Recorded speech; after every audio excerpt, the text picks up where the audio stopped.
Ora viva, sejam bem-vindos, cá estamos para mais um episódio do Investidor Inteligente, o podcast da Casa de Investimentos. Hoje vamos olhar para o mercado das chamadas ciências da vida e vamos falar de duas das empresas mais relevantes em toda a área de equipamentos e consumíveis laboratoriais, tanto para diagnósticos clínicos como para o desenvolvimento de medicamentos, vacinas e terapias. Trata-se das norte-americanas Danaher e da Thermo Fisher.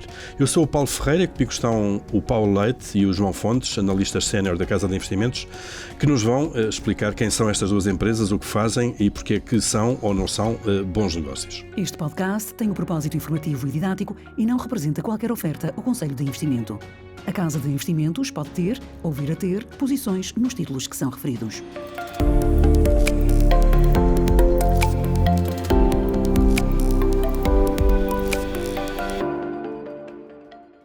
Ora, Paulo, João, bem-vindos. Olá, Paulo. Mais uma vez. Estamos a contar convosco para, basicamente, nos apresentarem estas duas empresas. Não são propriamente empresas de primeiro plano, são empresas fundamentais neste mercado. João, vamos começar pela história da Danaher? Sim, muito bem. Portanto, a história é relativamente recente. Portanto, em 79, dois irmãos, Steven e Mitch Rawls, na altura com 27 e 22 anos, estabelecem uma empresa chamada Equity Group, através da emissão de junk bonds, portanto, obrigações de elevado risco. Deram muitos problemas ali na década de 80. Exatamente. Portanto, com esse financiamento, o objetivo era adquirir pequenos negócios industriais e operá-los. No fundo, uma espécie de uma pequena private equity. Portanto, em 84, eles compram uma empresa chamada DMG, que na altura se focava ao desenvolvimento imobiliário de lares para a terceira idade. Eles alteram o nome para Danaher. Isto foi uma homenagem dos irmãos a um riacho no Montana que eles costumavam pescar juntos, portanto é uma homenagem de família. Durante os primeiros anos de atividade, a Danaher faz várias aquisições de pequenos negócios industriais, transforma-se numa holding diversificada. Eles no final de 86 tinham já 16 empresas diferentes, e é nesta altura que a empresa dá os primeiros passos para a criação de um sistema de otimização de processos e operações que viria a ser fundamental mais tarde. Em 88, após conversarem com o responsável pela implementação da metodologia Kaizen na Toyota, decidem replicar e implementar um processo de otimização de processos industriais em todas as suas empresas operacionais. Portanto, este processo de implementação evoluiu ao longo do tempo e hoje é um pilar da cultura da empresa, na verdade. Este sistema de melhoria contínua, que hoje é conhecido como DBS, ou Danaher Business System, na prática é um conjunto de princípios focado na otimização de processos. Portanto, não é uma forma de poupar custos. Na verdade, o que a empresa defende até é o contrário, é uma forma de aumentar a segurança dos colaboradores, de otimizar os processos produtivos e melhorar a qualidade dos produtos. A redução dos custos no fundo é uma consequência natural de todo este processo e toda esta forma de gerir o negócio. E já agora uma nota de rodapé: o sistema DBS hoje é estudado em universidades de gestão como um exemplo de implementação do modelo de melhoria contínua, o que claramente evidencia que a Danaher fez algo extraordinário nestas 3 décadas de atividade. Uma absoluta referência nesta área. Exatamente. Claro. Mas, portanto, voltando à história da empresa, de 86 até 2000 a empresa cresce exponencialmente. Eles passam de 16 empresas para 51 e cobrem diferentes segmentos industriais, desde empresas de ambiente, portanto, equipamentos para testagem de águas residuais, por exemplo, a empresas de metrologia, portanto, equipamentos de medição industrial para uma multitude de segmentos industriais. Metrologia e não meteorologia. É a ciência da medição. Exatamente. Okay? Portanto, com lasers ou balanças, esse tipo de tecnologia. Portanto, entre 2013 e 2006 a empresa faz uma série de aquisições que depois mais tarde viriam a transformar a Danaher. Portanto, em 2013 eles compram 2 negócios de saúde dentária por cerca de 500 milhões de dólares. Portanto, são empresas que produziam equipamentos para clínicas dentárias, equipamentos e instrumentos. 2 anos mais tarde eles compram a histórica Leica Microsystems. Portanto, a Leica é uma empresa que remonta ao século XIX, portanto 1869. A verdade é que uns anos antes da aquisição da Danaher, a Leica já se tinha partido em 3 empresas. Portanto, a Leica Câmara, que conhecemos das câmaras fotográficas, é a Fórmula 1 das câmaras fotográficas. Tem uma fábrica em Portugal, se não estou em erro.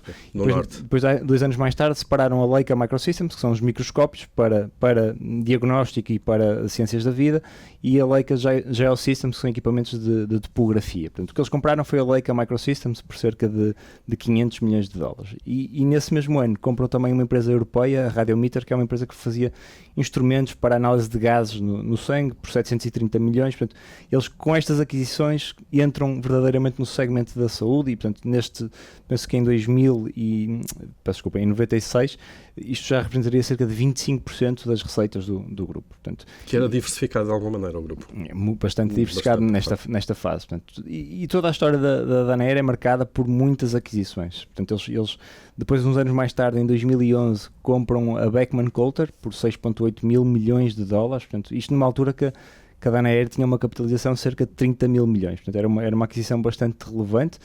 Era e ainda é uma empresa líder na produção de equipamentos de diagnóstico, quer para o segmento de Life Sciences, quer para o segmento de diagnósticos em ciências. Em 2015 há um novo marco muito importante para a história da empresa. Portanto, eles decidem separar todos os negócios industriais, fazem um spin-off dessa parte do negócio, assumem uma outra empresa, Fortive, e distribuem essa empresa aos acionistas da Danaher. Portanto, após esta operação, a Danaher passa a ser só dois negócios, portanto, um negócio de ciências, de saúde, e um negócio ambiental. E eu gostava só de realçar que isto é um ponto que me parece que é bastante importante, e vamos falar disto mais tarde, mas este tipo de operação de spin-off é incomum, dado que o mais normal é que quando o responsável da empresa, o CEO, chega à conclusão que um determinado negócio deixa de ser core, deixa de ser prioritário para a empresa, e isto pode ocorrer por vários motivos, ou porque a posição competitiva está ameaçada, ou o crescimento está comprometido, ou simplesmente deixem de acreditar que, enquanto gestores, deixam de adicionar valor para a empresa. Mas quando isto acontece, tipicamente a decisão é de iniciar um processo de venda que permita à empresa manter o valor do negócio vendido e voltar a aplicá-lo, seja em M&A, seja em crescimento orgânico, em R&D, ou simplesmente, como muitas empresas fazem, manter a pilha de cash, de disponibilidades, claro, dentro do negócio. O que é pouco comum é um CEO estar disponível para simplesmente ceder parte da empresa e distribuí-la aos acionistas. Só para termos uma ideia, o negócio que foi distribuído representava cerca de 30% da capitalização bolsista da Danaher na altura. Portanto, é preciso ter uma cultura muito focada na criação de valor para o acionista no longo prazo para este tipo de operações acontecerem, claro, na verdade. Em 2019 eles voltam a separar um outro negócio, desta vez é o negócio dentário, que separam numa nova empresa, a Invista, que é distribuída também aos acionistas, e portanto a Danaher estava cada vez mais focada no segmento de Life Sciences e de diagnósticos. Portanto, em 2020 eles compram o negócio de biotecnologia da General Electric por 21 mil milhões de dólares, e na prática aproveitaram o facto da GE estar desesperada para reduzir a alavancagem do grupo, estava numa situação financeira muito difícil, claro, nesta altura.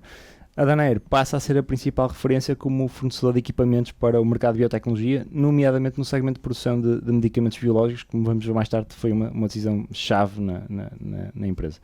E em 2023, portanto, muito recentemente, eles fazem outra vez um spin-off de mais um segmento, desta vez distribuem um negócio ambiental, isolando numa empresa chamada Veralto, com uma capitalização bolsista hoje de 20 mil milhões, na altura representava cerca de 10% da Danaher, e com esta operação a Danaher hoje transforma-se numa empresa 100% focada no segmento de saúde, portanto, na parte de diagnóstico e na parte de Life Sciences e na parte de biotecnologia também. O histórico de criação de valor da Danaher já agora tem sido extraordinário. Portanto, eles nos últimos 30 anos, o retorno anual para um acionista da Danaher foi cerca de 18,6% ao ano, que isto é cerca de 9 pontos acima do que fez o mercado. Portanto, e pode parecer pouco num ano, mas isto acumulando ao longo dos anos tem um impacto brutal. Só para terem uma ideia, se investíssemos $1.000 em 1994 em Danaher, hoje teríamos cerca de $168 mil acumulado. Portanto, é de facto um trabalho notável na defesa do acionista. Em 30 anos. Exatamente. É impressionante. Bom, vamos agora a outro protagonista deste nosso episódio, que é a Thermo Fisher. Paulo. Exatamente. A Thermo Fisher tem uma história um pouco mais antiga. É uma empresa também norte-americana, é líder mundial no fornecimento de equipamentos para a indústria de ciências da vida, e é uma empresa centenária. É uma empresa que ela resulta da fusão de duas empresas, uma delas que foi criada em 1902, que é a Fisher Scientific, que foi fundada na altura por um engenheiro da Pensilvânia, o Chester Garfield Fisher, que se dedicou, ele e o irmão juntaram-se para começar a distribuir equipamentos e consumíveis para a área para laboratórios para centros farmacêuticos, distribui todo tipo de equipamentos, microscópios, pipetas, balanças e portanto, era uma distribuidora que também começou a inovar em alguns produtos. Em 1925 adquiriu a Scientific Supplies de Montreal, passando a chamar-se a Fisher Scientific, e portanto esta é a primeira grande empresa que dá origem à Thermo Fisher. A outra é a Thermo Electron, que é uma empresa que nasceu em 1956 por um professor do MIT, um académico brilhante, George Hatsopoulos. Ele nasceu na Grécia e sim, o apelido não engana. E curiosamente, quando era ainda jovem, adolescente, dedicava-se em Atenas, durante a Segunda Guerra Mundial, a construir rádios para escutar as emissões aliadas. Desde jovem teve um grande interesse pela área científica, mas acabou por ir para o MIT, onde se tornou um dos professores da área de termodinâmica. Foi coautor inclusive de um dos manuais de termodinâmica. E a Thermo Electron, o próprio nome Thermo vem da parte de termodinâmica, dedicou-se de facto no início da carreira muito à área de caldeiras, de fornos, de equipamentos de aquecimento, seja para a área industrial, seja para a área laboratorial. Nos anos 80 e 90, o Hatsopoulos, já com umas décadas à frente da empresa, decidiu transformá-la numa espécie de incubadora de projetos científicos e que ele levou para todo o tipo de ramos, inclusivamente criando equipamentos de depilação laser. Uma das suas inovações acabou por ser utilizada em corações artificiais, e a empresa dispersou-se de facto por uma série de áreas, acabando por focar só nos equipamentos de laboratório. E em 2006 estas duas empresas, a Thermo Electron e a Fisher Scientific, juntaram-se numa fusão quase entre iguais. A Fisher Scientific representava 60% mais ou menos do valor de mercado. Foi uma fusão controversa, até porque eram duas empresas importantes. Teve alguma dificuldade de aprovação por parte das autoridades, mas acabou por seguir para a frente. Concentração de mercado, talvez, concorrência. Exatamente, claro. E até porque juntava competências em várias áreas e consolidando algum poder de mercado. Mas conseguiram, de facto, cumprir aquilo que eram as exigências dos reguladores, e essa nova empresa acaba por ter um novo líder em 2009, que é Mark Casper, que foi fulcral em termos de levar a empresa para um novo ciclo de crescimento, e também entrando numa série de aquisições, seguindo aqui um bocadinho a história daquilo que o João falou da Danaher. E nos últimos 10 anos a Thermo Fisher gastou cerca de 54 mil milhões de dólares em aquisições, um valor muito relevante. Eu destacaria aqui 3. Uma é a Life Technologies, em 2014 foi comprada, é um dos grandes nomes de sequenciação genética, é número 2 na área de equipamentos de sequenciação genética atrás da Illumina. A Patheon, em 2017, que é na área já de serviços para a indústria farmacêutica, basicamente aquilo que se chama um CDMO, que é um Contract Development and Manufacturing Organization, que é uma empresa que na prática é subcontratada por farmacêuticas para colaborar no desenvolvimento e na produção dos medicamentos, a parte industrial de produção. E depois, em 2021, comprou a PPD, que é uma organização de gestão de ensaios clínicos. Mais uma vez, as empresas farmacêuticas, muitas vezes, quando estão a ensaiar um novo medicamento, isso requer contactar uma população que vai ser testada, que vai utilizar ou um medicamento ou um placebo, tem que ser acompanhada, e este é um processo relativamente complexo, moroso, e que muitas vezes é subcontratado a empresas especializadas, e portanto a Thermo Fisher acaba por evoluir para a área de serviços ao setor farmacêutico, modificando um bocadinho aquilo que é a sua estrutura tradicional de ser só um fornecedor de equipamentos e de consumíveis. Claro. E depois a empresa tem outra característica, que é ela não se limita a vender os seus próprios produtos. Ela tem a maior plataforma da venda de equipamentos para laboratoriais, vende produtos também de terceiros, portanto não é só um produtor, é também um distribuidor, o que lhe permite ter um contacto privilegiado com os seus clientes. Com o mercado final, de alguma maneira, claro. Exatamente, claro. Com as empresas de diagnóstico, com os laboratórios. E, curiosamente, também acaba por adotar um sistema de gestão de melhoria contínua tal como a Danaher tinha o Danaher Business System, ela tem também aqui um chavão que é o PPI, o Practical Process Improvement, que é também um processo muito semelhante, baseado também no Kaizen da Toyota, em termos de manter uma gestão contínua. Isto foi uma empresa, a Thermo Fisher acabou por ter um papel muito relevante na pandemia, porque foi das primeiras a conseguir aprovar testes PCR, conseguiu aprovar muito rapidamente alguns dos testes, escalar rapidamente a produção de equipamentos de testagem PCR, de tal forma que 20 a 25% dos testes PCRs durante a pandemia foram feitos em equipamentos da Thermo Fisher. O que deu um impulso muito, muito grande. Claramente. Exatamente. E é uma empresa muito focada hoje em dia naquilo que são os clientes farmacêuticos, biotecnológicos, que já representam 60% das receitas e que também acabou por gerar um retorno absolutamente excepcional. Desde 2006, desde a fusão, a empresa produziu um retorno de 16% ao ano, cerca de 6, 7 pontos acima daquilo que foi produzido pelo SP500. Muito bem, quase ali a tocar nos números da Danaher. Vamos olhar para aquilo que são os mercados importantes, relevantes para estas duas empresas? Sim, João. Portanto, as duas empresas operam essencialmente em dois grandes mercados de equipamentos e instrumentos para o setor da saúde. Em primeiro lugar, temos o mercado de instrumentos e consumíveis para o mercado de diagnósticos clínicos, ou chamado diagnósticos in vitro. Em termos globais, este mercado deverá representar cerca de 80 mil milhões de dólares de receitas e cresce tipicamente a 5, 6%, portanto acima do crescimento da economia mundial. Portanto, tem aqui um edge que cresce um bocadinho mais.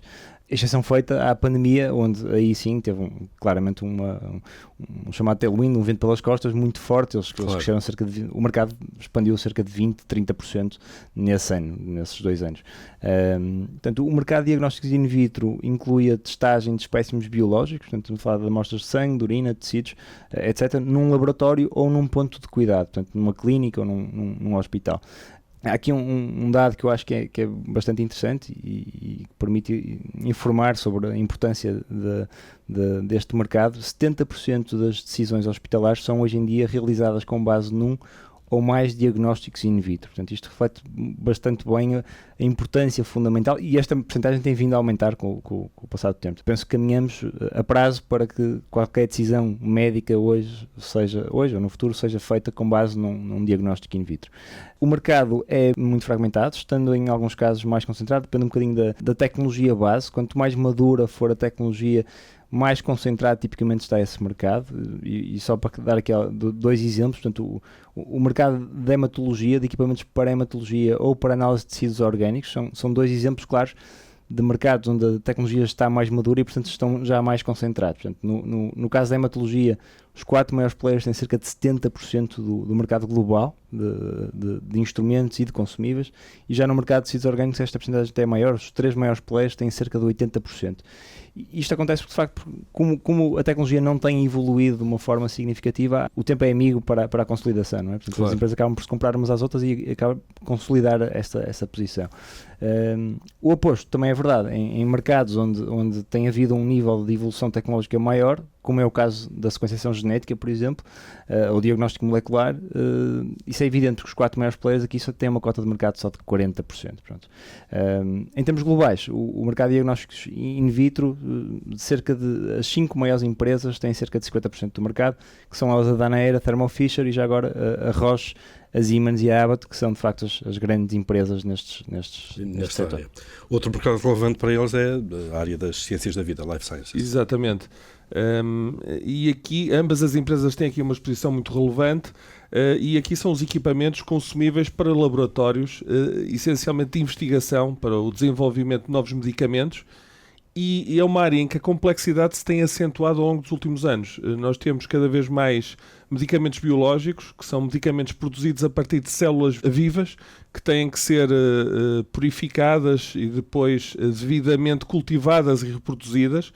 E, portanto, isto requer, de facto, na parte de tecnologia, na parte de equipamentos, uma exigência muito maior do que aquilo que vemos nas empresas farmacêuticas tradicionais, em que aquela visão que tínhamos de quase de um medicamento ser juntarem-se aqui vários pós e várias substâncias numa composição.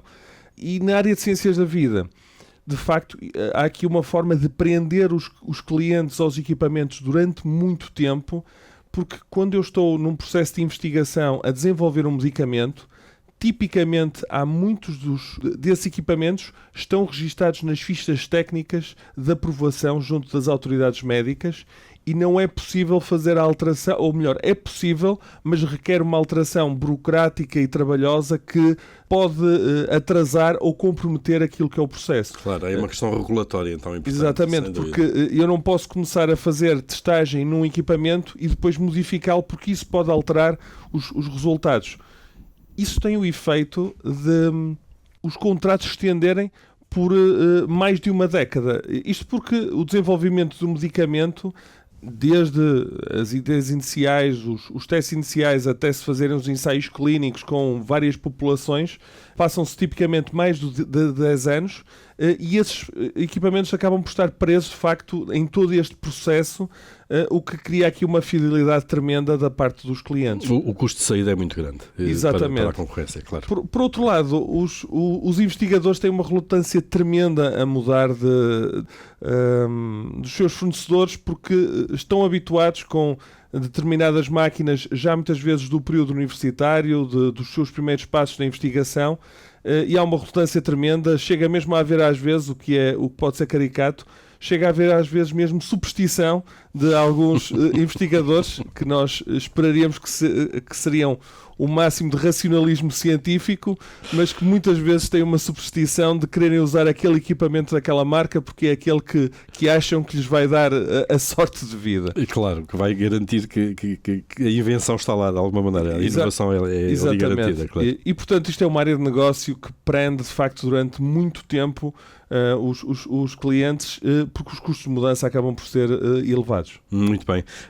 Há aqui semelhanças de modelos de negócio entre estas duas empresas, João? Sim, é verdade. Portanto, o modelo destas duas empresas o modelo de negócio está sempre numa lógica que em inglês chamamos razor blade. Portanto, a tradução à letra seria algo como máquina lâmina, que não funciona muito bem, mas se calhar um exemplo claro é o da Gillette ou das impressoras, em que é vendido o instrumento com uma margem muito baixa e depois a margem das empresas está nos consumíveis, portanto, nas lâminas ou nos tinteiros. Ou nas cápsulas de café. Ou nas cápsulas de café, na Express é um ótimo exemplo. Portanto, na Danaher e na Thermo Fisher, o que eles fazem é exatamente isso. Os instrumentos são vendidos com uma margem relativamente baixa e depois recebem a grande margem nos consumíveis que todos os anos vão vendendo. E de facto, esta recorrência de receitas dos consumíveis é uma característica tanto na Danaher como na Thermo Fisher. No caso da Danaher, vou dar este número porque cerca de 80% das receitas são receitas recorrentes, portanto são receitas relativamente a consumíveis ou mesmo serviços de manutenção dos E na Thermo Fisher a porcentagem é igual, são 80% também. Exatamente, portanto eu diria que esta característica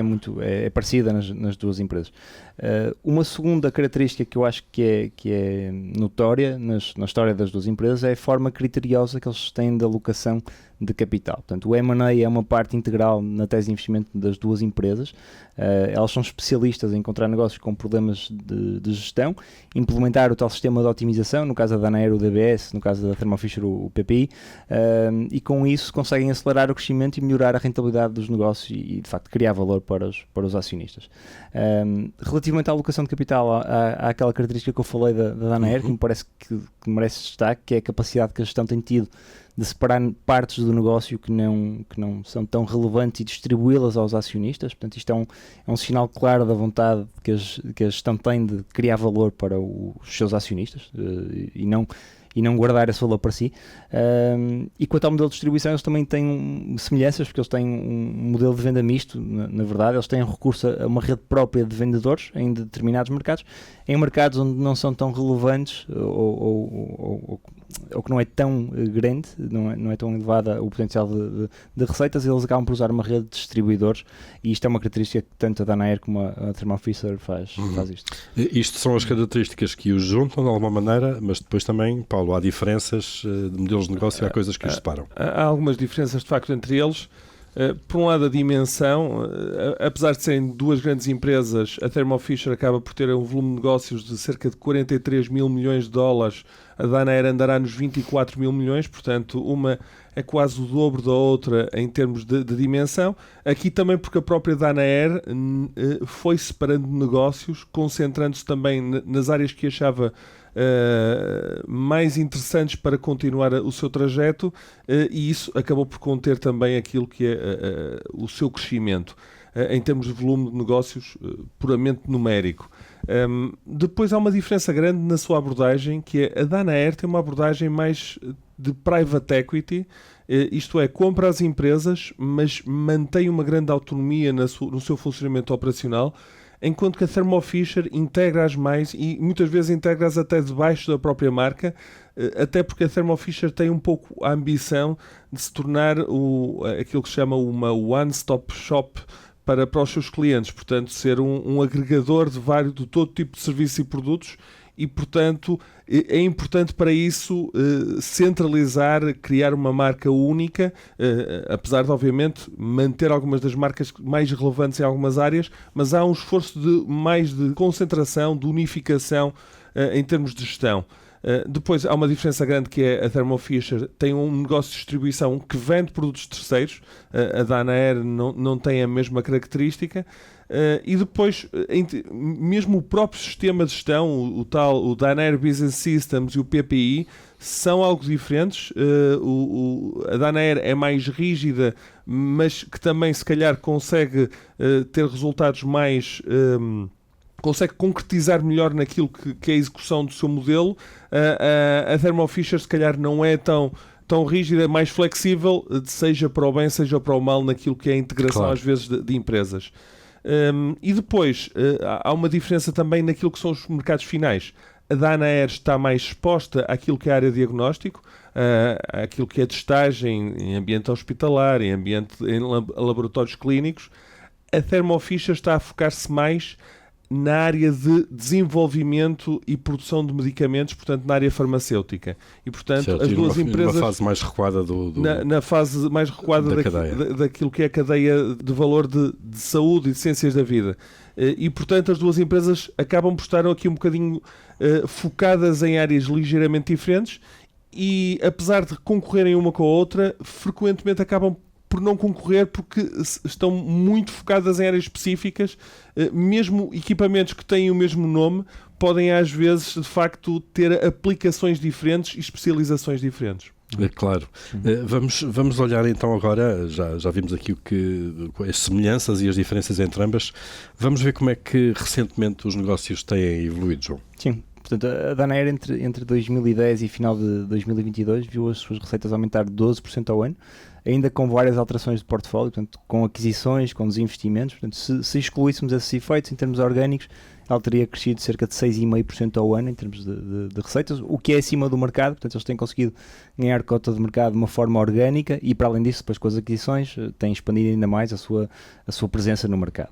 A empresa fechou 2022 com 32 mil milhões de dólares, que é um valor ligeiramente superior ao que o Paulo falou, porque o Paulo já estava a falar depois da separação, da última separação que eles fizeram da Veralto, que retirou cerca de 5 mil milhões de dólares de receitas, como o Paulo referiu.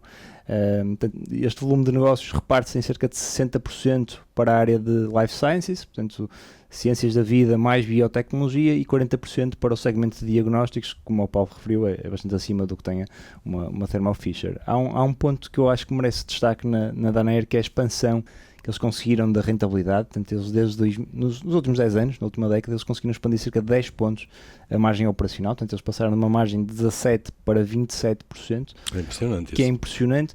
É verdade, e para ser honesto, há um efeito não recorrente da pandemia. Eles beneficiaram, claro, da pandemia. 2 anos, o segmento de diagnósticos beneficiou imenso desse tal vento favorável, e portanto as margens expandiram um pouco acima do que será normal e estão a retrair-se, mas para além disso a empresa hoje está muito mais exposta a um segmento que é muito mais interessante em termos de rentabilidade, que é o segmento da biotecnologia, que opera com margens acima de 30%. Portanto, essa mudança de mix de receitas foi muito favorável para a Danaher, e portanto hoje a empresa é um negócio muito mais rentável. E já agora, em termos de rentabilidade sobre os capitais investidos, o ROIC, que nós temos vindo a falar várias vezes nestes episódios do podcast, se estimássemos o ROIC da empresa sobre os capitais investidos, contabilísticos, completos, o ROIC da Danaher seria relativamente baixo, mas há aqui um efeito que é o efeito do goodwill. Isto é comum em empresas que fazem muitas aquisições, porque o goodwill não é amortizável, portanto, o denominador como não é amortizável, ou parte dele não é amortizável, acaba por ficar ali congelado. E, portanto, isso também não é realista. Portanto, se excluíssemos esse goodwill, a rentabilidade da Danaher seria mais perto de 30%, que é um valor muito acima do custo de capital. De facto, esta rentabilidade significa que a empresa cria muito valor para o acionista e é o que justifica também o tal 17 ou 18% ao ano de rentabilidade ao longo de 30 anos. Já em relação à Thermo Fisher, o crescimento tem sido semelhante. Ela cresceu na última década a cerca de 13% ao ano. Metade deste crescimento veio das aquisições. A outra metade é crescimento orgânico do próprio negócio. Houve aqui um efeito importante, a pandemia. As receitas associadas à pandemia chegaram a representar 1/4 das receitas da empresa em 2021, 2022. Mas esse efeito já está eliminado. Claro. Em 2023, as receitas da pandemia já só foram 4%. Portanto, houve aqui um impulso temporário que, entretanto, desapareceu. Isto também introduziu volatilidade naquilo que são as receitas ao longo deste período, que não é uma volatilidade normal. É preciso ler a série com cuidado, não é? Exatamente. Claro. Mas isto é um negócio normalmente estável, mas que teve aqui uns anos de subida e descida muito anormais. A verdade é que esse efeito, de facto, está a desaparecer. As receitas caíram em 2023 muito por efeito do desaparecimento das receitas da pandemia, mas também por alguma retração daquilo que é o investimento na parte de empresas farmacêuticas, de área biotecnológica. Depois, em termos de métricas e de margens, acaba por ter números muito semelhantes à Danaher. As margens operacionais são ligeiramente mais baixas, mais por causa do negócio de distribuição e de serviços de apoio às farmacêuticas, mas os retornos de capital até acabam por ser superiores, andam entre os 10% e 15%, e se excluirmos aquilo que é o goodwill, os intangíveis, como referiu o João, estaríamos até a falar de níveis de 40% a 50%. Em relação ao futuro próximo, 2024 ainda vai ser um ano difícil, ainda há alguma retração a nível daquilo que é os gastos do setor farmacêutico, mas a expectativa é que ao longo do ano isso possa ir abrandando e o negócio voltar a acelerar o seu crescimento. Vamos agora olhar aqui para a matriz da avaliação da análise da Casa de Investimentos, aqui os 3 pilares que nos levam depois a perceber se são ou não negócios excepcionais. João, queres começar? Sim, começando pelas vantagens competitivas, eu diria que, a nosso ver, há 3 grandes fatores que explicam o porquê de terem vantagens competitivas relevantes. Portanto, em primeiro lugar, a dimensão e a escala da operação. Estamos a falar de empresas globais com uma diversidade de produtos e instrumentos que é extremamente difícil de replicar por um concorrente de menor dimensão, e isto dá-lhes uma vantagem muito significativa.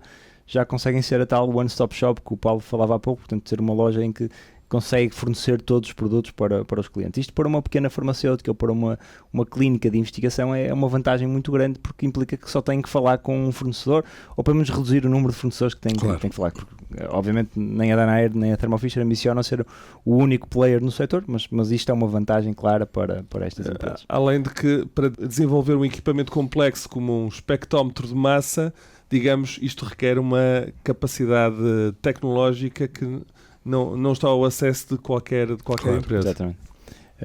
Depois, em segundo lugar, as barreiras à saída no lado dos clientes. Portanto, muitos destes instrumentos, isto é o que o Paulo já tinha falado há pouco, são certificados para realizar testes diagnósticos ou para serem usados na produção de medicamentos.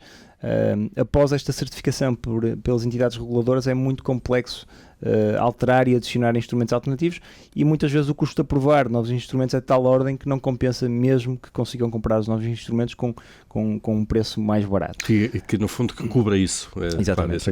Não justifica, mesmo que o consigam, não justifica fazê-lo.